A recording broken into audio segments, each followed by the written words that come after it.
बात है। मध्य देश के अश्वपति नाम के परम ज्ञानी राजा थे। उनकी दीर्घकाल तक संतान न होने के कारण दुखी हुई राजा ने अपने राज्य के सब विद्वान ज्योतिषी ब्राह्मण पुरोहित आमंत्रित कर एकत्रित किए। सबका यथायोग्य सत्कार कर कहा, हे भविष्यदर्शी विद्वान प्रियो, आप सब गणना कर यह बताने की कृपा करें कि मेरे भाग्य में कोई संतान है या नहीं है। तत्काल राजा के प्रश्न का उत्तर देने के लिए विद्वान ज्योतिषियों ने अपनी अपनी ज्योतिषीय गणनाएं प्रारंभ कर दी।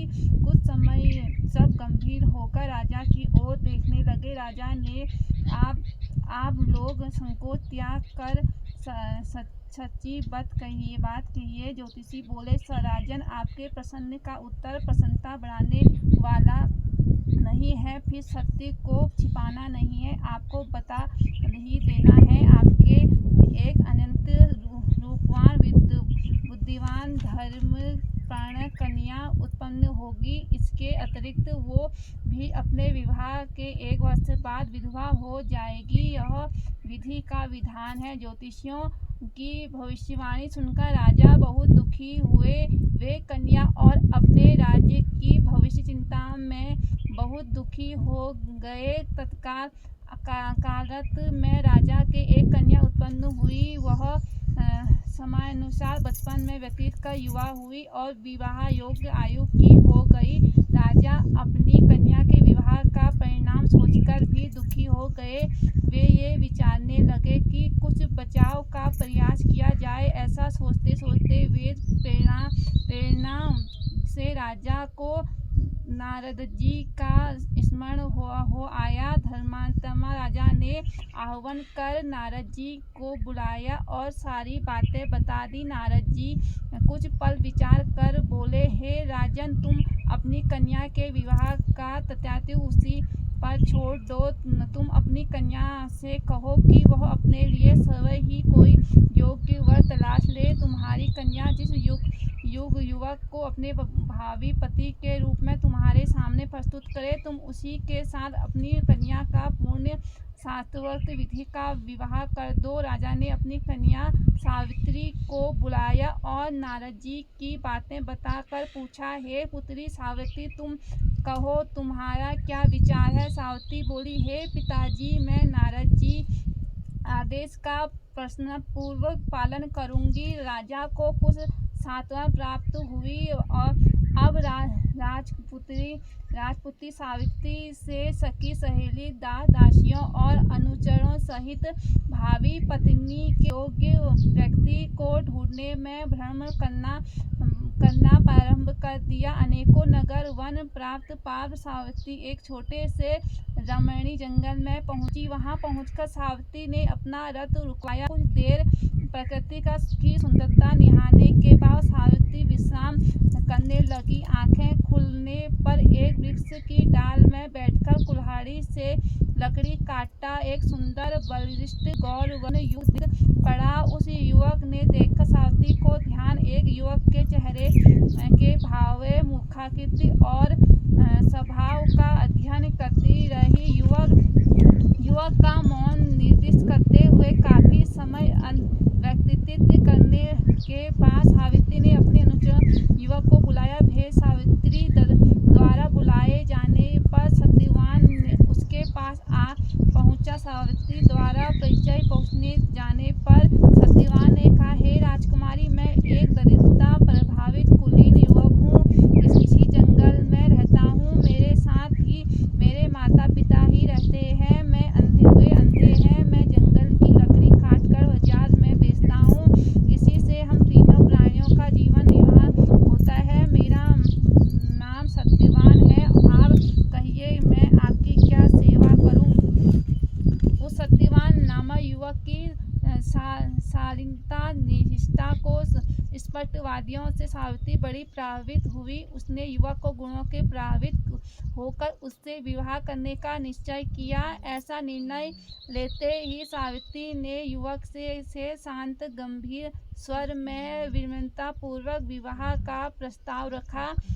सावित्री का प्रस्ताव सुनकर सत्यवान ने कोमल नर्म स्वर से कहा, हे राजकुमारी, मेरे साथ विवाह करना आपके लिए उचित नहीं है। मेरे साथ ही आप भी दुखों और कष्टों से घिर जाएंगी। इसके बाद सावित्री बार बार विवाह का आग्रह करने लगी। सत्यवान तरह तरह के सत्यावान रहा, लेकिन सावित्री के हट करने पर सत्यवान ने कहा, समीप ही मेरी कुटिया है, वहाँ मेरे माता पिता हैं, आप उनके पास चले, अच्छा हो कि वह बात उनके सामने हो। सत्यवान के प्रस्ताव से उत्साहित होकर सावित्री उनकी कुटिया में गई। वहाँ सत्यवान के अंधे माता पिता ने भी सावित्री को हर तरह समझाया और सावित्री ने अपनी ओर उन्हें तरह तरह के आश्वस्त कर विवाह की स्वीकृति प्राप्त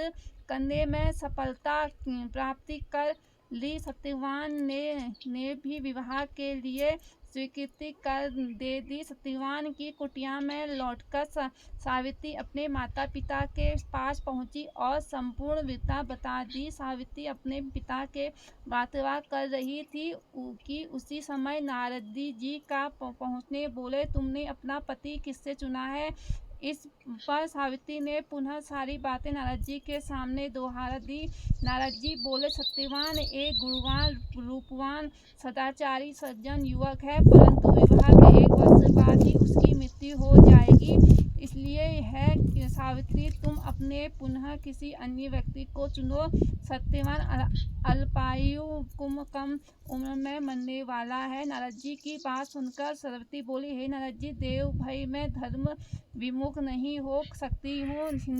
हिंदू नारी जीवन में एक बार अपने पति का चुनाव करती है। मैं सत्यवान को अपना पति चुन चुकी हूँ, अब वचन भंग पातर नहीं करूँगी। नारद जी ने और सावित्री के पिता ने उस तरह के समझाया और सावित्री सत्यवान से ही विवाह करने की दृढ़ रही। हो नारद जी ने कहा, तुम्हारा कल्याण हो, जीवन सुखी हो। नारद जी आशीर्वाद देकर विदा हो गए। सावित्री इच्छा अनुसार उसके पिता के अनुसार विवाह सत्यवान साथ कर दिया। सावित्री को ज्ञात था कि 1 वर्ष बाद पति की मृत्यु हो जाएगी। ऐसे ये दिन संस्कृति के प्रसन्न कर दिया। ये विधि के विधान पर ही विजय पाई जा सकती है, क्योंकि शतरंजी के विषय में प्रसिद्ध मेठी कठिन कुलंक भाल के भाविहु मेट संकीर्त त्रिपुरारी अर्थात शंकर जी में शक्ति है कि विधाता का विधान भी बदल सकते हैं। अतएव सब प्रकार के निश्चय कर सावित्री भक्तिपूर्वक शंकर भगवान की आराधना करने लगी।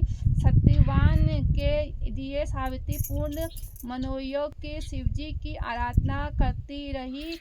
जब सत्यवान की आयु के लेकर 7 दिन शेष रह गए, सावित्री की तीव्र से कठिन व्रत उपवास कर भगवान को प्रसन्न करने लग गई। अतः सावित्री को की भक्ति से प्रसन्न होकर भगवान शंकर उनके सामने प्रकट हुए और बोले, मैं तुम्हारी भक्ति से प्रसन्न हूँ, मुझसे मनवांछित वर मांग लो।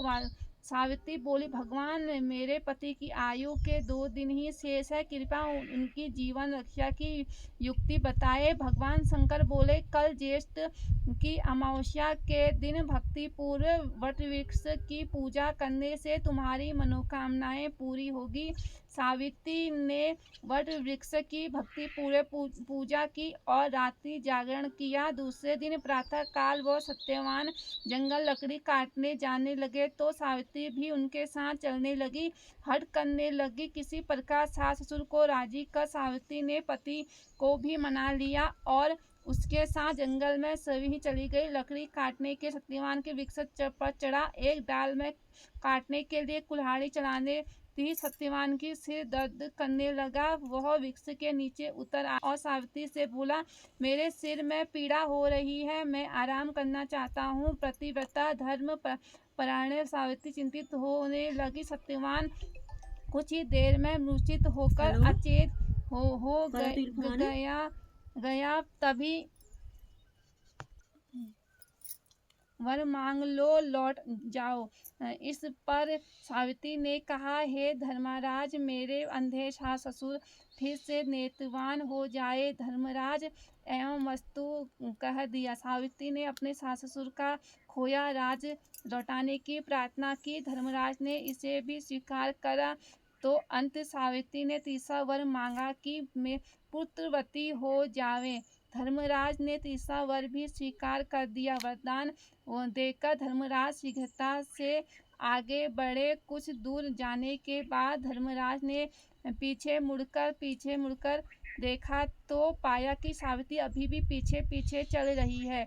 इस पर क्रोधित होकर धर्मराज बोले, मैंने तुम्हारे तीनों वर स्वीकार कर लिए, फिर भी मेरे पीछे पीछे क्यों आ रही हो? सावित्री बोली, भगवान, आपने मुझे पुत्रवती होने का वर दिया, फिर भी आप मेरे पति की प्राण लेकर जा रहे हैं। पति के बिना मैं कैसे पुत्रवती बनूंगी? सावित्री का तर्क सुनकर और अपने वरदान देने की गलती का अनुभव धर्मराज बौखलाया गए। पुनः सत्य होकर बोले, सावित्री, बड़ी चतुरता से तूने मुझे धर्म संकट में डाला है। जाओ, वरदान असत्य नहीं होगा। अपने पति के पास जाओ, तुम्हारे पहुँचते ही सत्यवान जीवित हो उठेगा। सावित्री अपने पति के पास लौटकर आई तो वह जीवित हो गया। दोनों प्रसन्न होकर घर आए।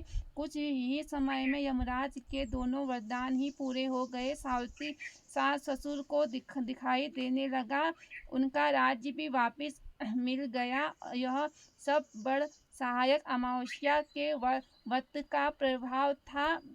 इस व्रत को सर्वप्रथम सावित्री ने मनाया। अतएव इस व्रत का दूसरा नाम वट सावित्री वटम भी हुआ। ये भगवान जिस प्रकार आपने सावित्री को अटल सुहाग दिया, वैसे ही सबों को देना जो आपका भक्ति पूर्वक व्रत करे। सावित्री के पिता को पुराने श्राप से मुक्ति प्राप्त हुई। सावित्री ने पिता अश्वपति को भी 100 पुत्र प्राप्त हुए और सावित्री सत्यवान ने भी 100 पुत्र प्राप्त करे। दीर्घ आयु तक राज्य भोगा और अंत में वैकुंठ सिधारे। प्रत्येक सौभाग्यवती स्त्री के लिए यह व्रत करना आवश्यक है।